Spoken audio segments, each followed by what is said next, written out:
Hello everyone, আসসালামু আলাইকুম। আশা করি যে যেখানে আছেন সকলেই ভালো আছেন। স্যামসাং অফিসিয়ালভাবে বাংলাদেশে তাদের এ সিরিজের আরেকটি ফোন লঞ্চ করতে যাচ্ছে আর কয়েকদিনের মধ্যে। এই ফোনটি হলো স্যামসাং গ্যালাক্সি A23। আজকের ভিডিওতে আমরা এই ফোনটি নিয়ে ফুল ডিটেলস আলোচনা করব। এই ফোনটি কত দামে বাংলাদেশে লঞ্চ হতে পারে এবং এই ফোনটি বাংলাদেশে কবে লঞ্চ হতে পারে। আর ভিডিও শেষে জানিয়ে দেব এই ফোনটি যে দামে লঞ্চ হতে যাচ্ছে এই দামে কি আপনার নেওয়া ঠিক হবে কিনা, বা এই ফোনটির ভালো কোনো বিকল্প ফোন বর্তমান মার্কেটে আছে কিনা, থাকলে কি ফোন আছে। সো এই সকল বিষয়ে ফুল ডিটেলস আলোচনা করব মূল ভিডিওতে। তাই আপনাকে বলবো ভিডিওটি শেষ পর্যন্ত কন্টিনিউ করার জন্য। তবে মূল ভিডিওতে যাবার আগে আপনার কাছে ছোট্ট রিকোয়েস্ট, আপনি যদি আমাদের চ্যানেলটি প্রথমবার ভিজিট করে থাকেন তাহলে প্লিজ আমাদের চ্যানেলটি সাবস্ক্রাইব করে পাশে থাকা বেল আইকনটি প্রেস করে রাখবেন। আর অলরেডি সাবস্ক্রাইব করে থাকলে থ্যাংক ইউ সো মাচ। প্রথমে আমরা এই ফোনটির লুক ও ডিজাইন নিয়ে আলোচনা করব। এই ফোনটির লুক ও ডিজাইনে কথা বলতে গেলে এই ফোনটির লুক ও ডিজাইন স্যামসাং এ সিরিজের অন্যান্য ফোনের মতো প্রায় সেম, তবে এই ফোনটির ব্যাক প্যানেলটি হতে যাচ্ছে প্লাস্টিকের এবং এই ফোনটির বডি ফ্রেমটিও হতে যাচ্ছে প্লাস্টিকের। আর এই ফোনটির সামনে থাকছে একটি অটোড্রপ নচ কাটিং ডিসপ্লে, এর নিচের দিকে থাকছে ইউএসবি টাইপ সি এবং স্পিকার, সাথে থাকবে একটি 3.5 মিলিমিটার হেডফোন জ্যাক। তো এই ফোনটির লুক ও ডিজাইন আমার কাছে অ্যাজ ইউজুয়াল লেগেছে, কারণ এখানে কোনো নতুনত্ব নিয়ে আসার চেষ্টা করেনি স্যামসাং। এবারে আসা যাক এই ফোনটির ডিসপ্লে সেকশনে। এই ফোনটিতে ডিসপ্লের জন্য দেওয়া হয়েছে 6.6 ইঞ্চি মাপের একটি পিএলএস এলসিডি ডিসপ্লে উইথ 90 হার্টজের রিফ্রেশ রেট। আর এই ডিসপ্লেতে দেওয়া হয়েছে কর্নিং গোরিলা গ্লাস 5-এর প্রোটেকশন।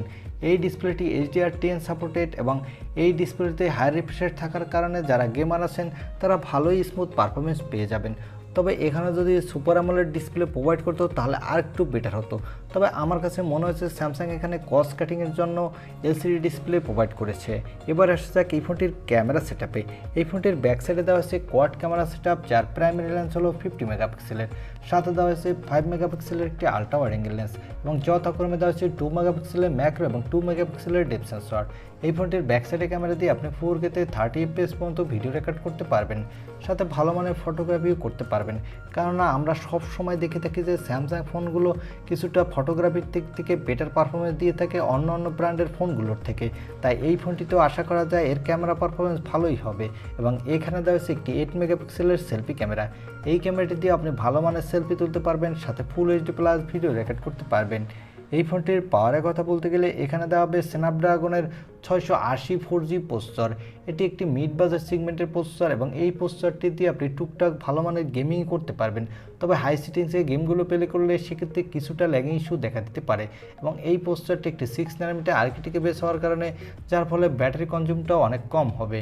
এই প্রসেসরটি দিয়ে আপনি ভালো মাল্টিটাস্কিং এক্সপিরিয়েন্সও পেয়ে যাবেন। এই ফোনটিতে আউট অফ দ্য বক্স দেওয়া হয়েছে অ্যান্ড্রয়েড 12, এর ব্যাকএন্ডে দেওয়া হয়েছে MIUI 4.1। এই ফোনটিতে সিকিউরিটির জন্য দেওয়া হয়েছে সাইড মাউন্টেড ফিঙ্গারপ্রিন্ট সেন্সর এবং এই ফোনটিতে ব্যাটারির জন্য দেওয়া হয়েছে 5000 mAh-এর একটি ব্যাটারি, সাথে দেওয়া হবে 25 ওয়াটের একটি ফাস্ট চার্জার। তবে ভালো ব্যাপার হলো এই চার্জারটি আপনি বক্সের মধ্যেই পেয়ে যাবেন, কেননা ইদানিং স্যামসাং অন্য ফোনগুলোর সাথে বক্সের মধ্যে কোনো চার্জার দিয়ে থাকে না। তাই এই বিষয়টা আমার কাছে ভালো লেগেছে। বক্সের মধ্যে চার্জার দেওয়ার কারণে আপনার কিছু টাকা হলেও সেভ হবে। এই ফোনটি 4টি কালার ভেরিয়েন্টে মার্কেটে পাওয়া যাবে এবং এই ফোনটি 4টি র্যাম ভেরিয়েন্টেও মার্কেটে পাওয়া যাবে। এর বেস ভেরিয়েন্টটি হতে যাচ্ছে 464GB এবং মিডল ভেরিয়েন্টগুলো হতে যাচ্ছে 664GB এবং 6128GB, আর টপ ভেরিয়েন্টটি হবে 8128GB।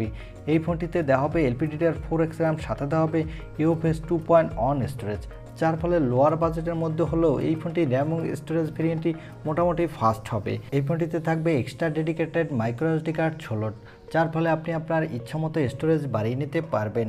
এবারে জানিয়ে দেব এই ফোনটির দাম কত হতে যাচ্ছে বাংলাদেশের মার্কেটে এবং এই ফোনটি বাংলাদেশের মার্কেটে কবে লঞ্চ হতে যাচ্ছে। এই ফোনটির 6128GB ভেরিয়েন্টটি বাংলাদেশের দাম হতে পারে 23 থেকে 24,000 টাকার মধ্যে, তবে দাম আবারও বেশিও হতে পারে, কেননা আমরা দেখেছি যে Samsung Galaxy A33 5G Indian মার্কেটের তুলনায় বাংলাদেশে অনেক বেশি দাম রেখেছে। আর এই ফোনটি এই এপ্রিলের শেষেই অফিসিয়ালভাবে স্যামসাং বাংলাদেশে লঞ্চ করবে।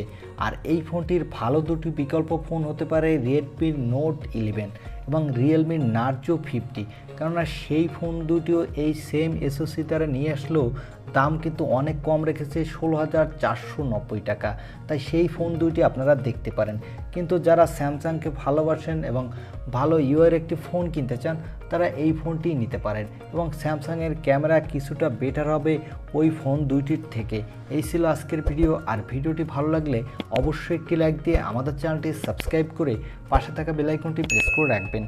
দেখা হবে অন্য কোনো ভিডিওতে। আজকের মতো আল্লাহ হাফেজ।